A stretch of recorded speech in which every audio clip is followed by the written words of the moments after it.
afternoon, ladies and gentlemen. This is Ricky Master for motorbikeblogger.com. This is vlog number 2, but it's the first one that you will have audio on.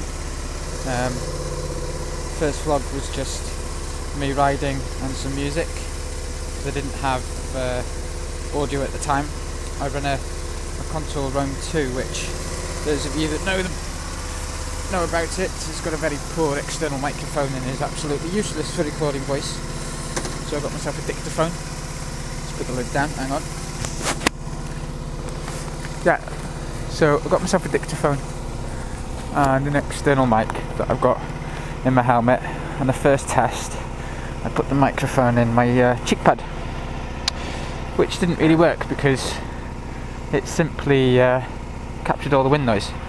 So following advice on the Motovlog forum, I've moved the microphone into the cheek bar, or chin bar, because I've got a flip helmet, to get it out of the cheek pad.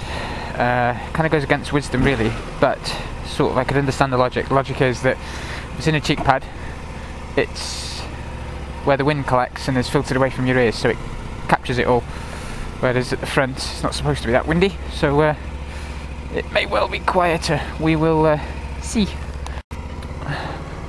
Journey is going to take us through the village of Valley on Anglesey, join the A55 at junction number 2, and commute all the way down to junction 17 with quite a lot of roadworks on the way.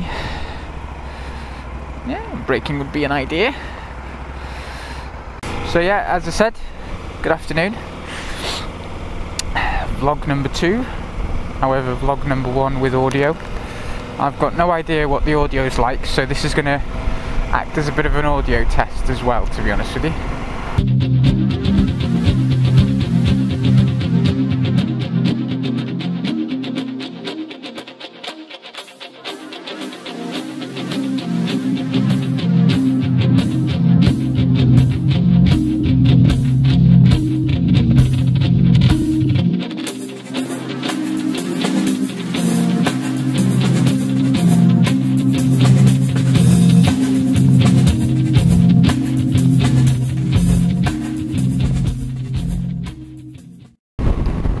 So as part of the audio test yesterday, when I had the microphone in my cheek pad, at this point I was shouting. We're doing 65 miles an hour on the dual carriageway, which is quite exposed to the wind. I've got quite a lot of wind noise in my earlugs. That's probably due to the helmet, to be honest with you.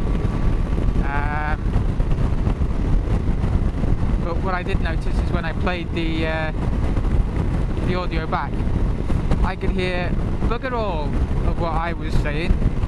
I mean, I knew I was speaking because I knew that at that point I was speaking, so I knew what I was expecting to hear myself say.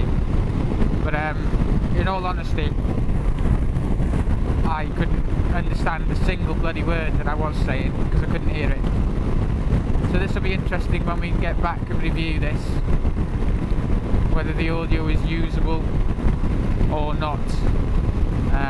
And I've got this sort of sneaky feeling that it's not going to be usable. It might be a little bit better, but it's not going to be what I need.